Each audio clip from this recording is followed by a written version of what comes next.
तो दोस्तों कुछ समय पहले जब अमेरिका के राष्ट्रपति डोनाल्ड ट्रंप ने भारत की अर्थव्यवस्था को डेड इकोनॉमी कहकर ताना मारा था, तब बहुत से देशों ने सोचा था कि शायद भारत अब आर्थिक रूप से पीछे हट जाए।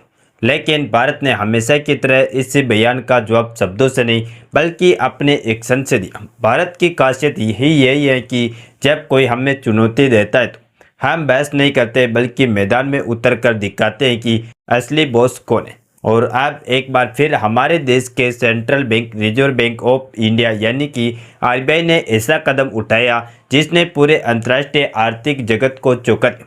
खबर यह है कि आरबीआई ने अपने विदेशी मुद्रा भंडार यानी फॉरेक्स रिजर्व्स में से अरबों डॉलर के अमेरिकी डॉलर बेच दी। सुनने में यह एक सामान्य आर्थिक प्रक्रिया लगती है, लेकिन इसके पीछे छिपा संदेश बहुत बड़ा है। इस कदम से न सिर्फ भारतीय रुपया मजबूत हुआ है बल्कि यह अमेरिका को एक सीधा संकेत भी कि अब भारत किसी के दबाव में नहीं आने वाला है। पूरी डेवलपमेंट क्या है इस वीडियो में समझते। नमस्कार दोस्तों, मैं राधेश्याम और आप देख रहे हैं KSR न्यूज़ 24। देखिए दोस्तों, पिछले कुछ महीनों से भारतीय रुपया लगातार डॉलर के मुकाबले कमजोर है। विदेशी बाजारों में डॉलर की कीमत बढ़ती जा रही थी और हमारे रुपये पर दबाव बन रहा था। ऐसे में आरबीआई ने एक स्मार्ट और साहसी कदम उठाया और हाल ही में उसने मार्केट में बड़ी मात्रा में डॉलर छोड़ दिए। ऐसा करने से डॉलर की सप्लाई बढ़ गई और उसकी कीमत अपने आप नीचे आने लगी। नतीजा ये हुआ कि रुपया मजबूत होने लगा और डॉलर फिसलने लगा। अगर आप अक्टूबर के चार्ट को देखेंगे तो साफ दिखेगा कि 6 अक्टूबर से लेकर 22 अक्टूबर तक डॉलर लगातार गिरा है, जबकि रुपया धीरे धीरे ऊपर आया। आरबीआई का यह कदम किसी एक असर तक सीमित नहीं, यह एक तीर से कई निशाने साधने जैसा। न सिर्फ रुपये को स्थिरता मिली बल्कि भारत ने यह भी साबित कर दिया कि उसकी आर्थिक स्थिति अब इतनी मजबूत है कि अमेरिका की नीतियां दबाव से उससे फर्क नहीं पड़ता। अब आरबीआई ने डॉलर बेचे तो इसका मैकेनिज्म आसान शब्दों में समझिए। देखिए, विदेशी मुद्रा बाजार यानी फॉरेक्स में जब डॉलर की मांग ज़्यादा और उपलब्धता कम होती है तो डॉलर की कीमतें बढ़ती हैं, यानी रुपया दबता है। आरबीआई ने अपने रिजर्व से बड़े पैमाने पर डॉलर बाजार में छोड़े, जिससे मार्केट में डॉलर की सप्लाई बढ़ गई। सप्लाई बढ़ने से उसकी कीमत नीचे आई और इसके बदले रुपया मजबूत हुआ। सरल शब्दों में तो बाजार में डॉलर की कमी दूर हुई, इसीलिए डॉलर गिरा और रुपया सस्ता होने की बजाय फिर से स्थिर और मजबूत दिखने लगा। यह सिर्फ एक दिन का असर नहीं होता है। जब केंद्रीय बैंक बड़ी मात्रा में हस्तक्षेप करता है तो यह एक सिग्नल भी देता है हमारे रिजर्व पर्याप्त हैं और हम मुद्रा को बचाए रखने के लिए कदम उठाएं। यही सिग्नल निवेशकों को भरोसा देता है। विदेशी निवेशक कम डरते हैं और शॉर्ट टर्म स्पेकुलेशन का प्रेशर कम होता है। इसीलिए मुद्रा की स्थिरता धीरे धीरे कम होती है और मार्केट की नर्व सेना घटती है। अब सवाल आता है कि आरबीआई की इस बिक्री का में इम्पैक्ट क्या हुआ।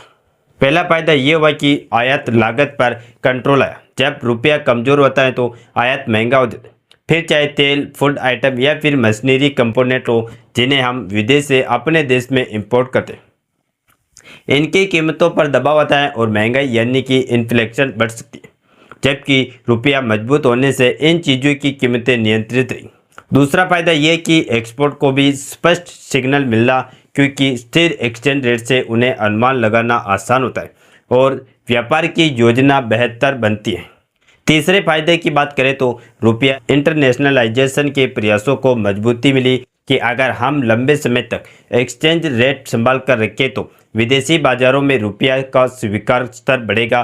कुछ लोग डरते हैं कि इतनी बिक्री से रिजल्ट घट जाएगा, परंतु आरबीआई बार बार कह चुका है कि रिजर्व पर्याप्त है, जो काफ़ी महीने में इंपोर्ट कवर करने के बराबर है।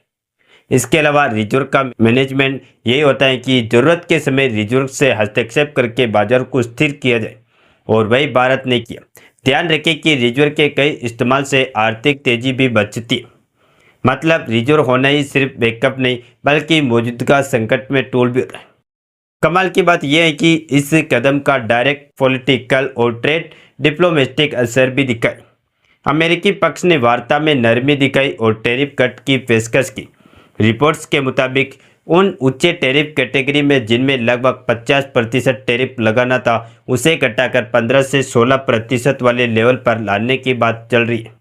इसके बदले में इंडिया ने कुछ शर्तें रखी, जैसे कुछ नॉन जीएम कृषि उत्पादों जिनमें नॉन जीएम कॉर्न सोय मिल आते हैं, इन पर सीमित इंपोर्ट की इजाज़त की बात हो रही है। फिलहाल डेयरी के मुद्दे पर अभी सहमति नहीं और किसी भी समझौते को पीरियडिक रिव्यू के साथ आगे बढ़ाने की डिमांड चल रही है।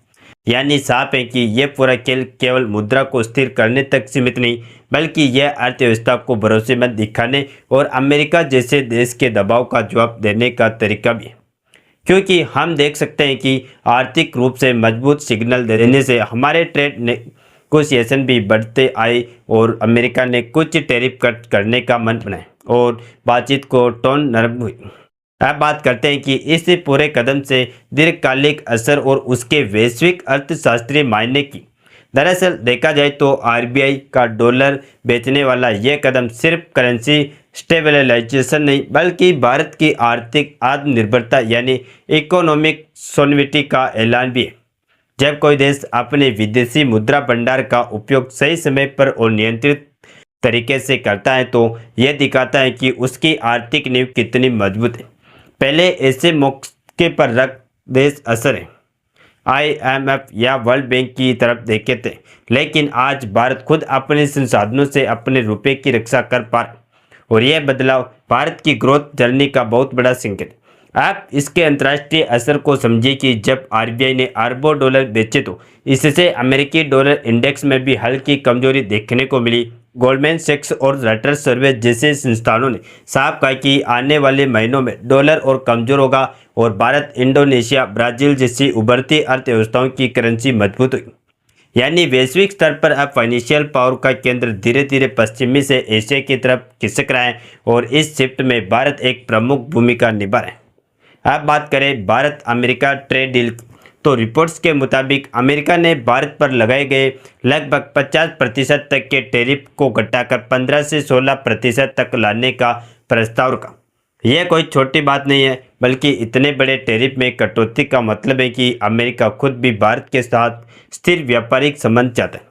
बदले में भारत ने कहा कि वह कुछ नॉन जीएम कृषि उत्पादों जैसे अमेरिकी कॉर्न और सोया मिल को सीमित मात्रा में आयात करने को तैयार है, लेकिन डेयरी सेक्टर में कोई समझौता नहीं करे।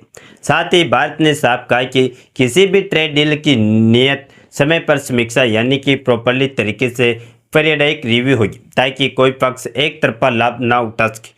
और एनर्जी सिक्योरिटी के मोर्चे पर अमेरिका चाहता है कि भारत रूस से कच्चा तेल खरीदना घटाए, पर भारत ने यहाँ भी संतुलन साधा है। सूत्रों के अनुसार अमेरिका ने भारत को सस्ता एलपीजी और एथेनॉल ऑफर किया, लेकिन भारत इस निर्णय को केवल आर्थिक नहीं बल्कि राष्ट्रीय सुरक्षा के दृष्टिकोण से देख रहा है। यानी कहने का मतलब ये कि फैसला वही होगा जो देश के हित में सबसे स्थिर और सुरक्षित होगा। और आखिरी में इस पूरे घटनाक्रम का सबसे बड़ा संदेश यही है कि भारत अब किसी भी वैश्विक दबाव में नहीं झुकता। आरबीआई का ये कदम आर्थिक मोर्चे पर वही कर गया जो सेना सीमाओं पर करती है, यानी देश की स्थिरता की रक्षा। आज रुपया सिर्फ एक मुद्रा नहीं बल्कि भारत की आत्मविश्वास की पहचान बन चुका है। इसलिए जब दुनिया के सबसे बड़े अर्थतंत्र भारत से डील करने की पहल करते हैं तो यह साफ है कि नया युग भारत का है। बाकी अगर आपको आरबीआई द्वारा उठाया गया यह कदम सही लग रहा है तो आरबीआई को कमेंट बॉक्स में बधाई दे और इस मुद्दे पर भी अपनी राय लिखें कि क्या यह डिडॉलराइजेशन का ही एक हिस्सा है या फिर कुछ और। इस वीडियो को एक लाइक करके अपने मित्रों तक शेयर जरूर करें ताकि उन्हें भी जानकारी मिल सके। इसी तरह और भी नॉलेजेबल वीडियो देखने के लिए हमारे चैनल KSR न्यूज को सब्सक्राइब करके बेल आइकन को ऑल पर जरूर सेलेक्ट करें। जय श्री राम, जय हिंद, जय भारत।